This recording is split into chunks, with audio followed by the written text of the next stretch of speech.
တစုံတရာကြောင့်စိတ်နစ်နေရင်နှစ်စုံ150နဲ့ဈေးစစ်လိုက်ပါကြည်စားသလား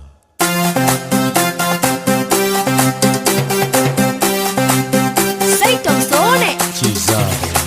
ပြောရမယ်ဆိုရင်လူတိုင်းကအမားနဲ့မခင်ပါဘူးခဲရနေမှာတော့ဘာလို့ခဲပြပါလဲဒီလားကြိုက်ဖို့ကြည်စားသလား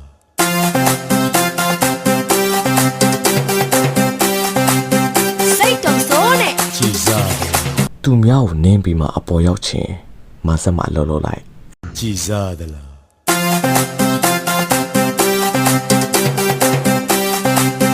စိတ်တော့စိုးနဲ့ကြည်စား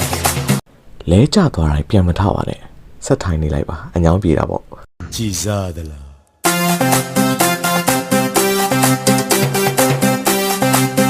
စိတ်တော့စိုးနဲ့ကြည်စား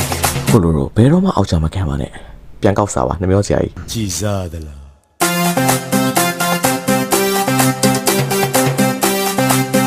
စိတ်တော့စိုးနဲ့ကြည်စားတခုခုကြောင့်ရင်နာနေမှောက်မိန်နဲ့ပလက်လက်အိတ်ကြည်စားသလား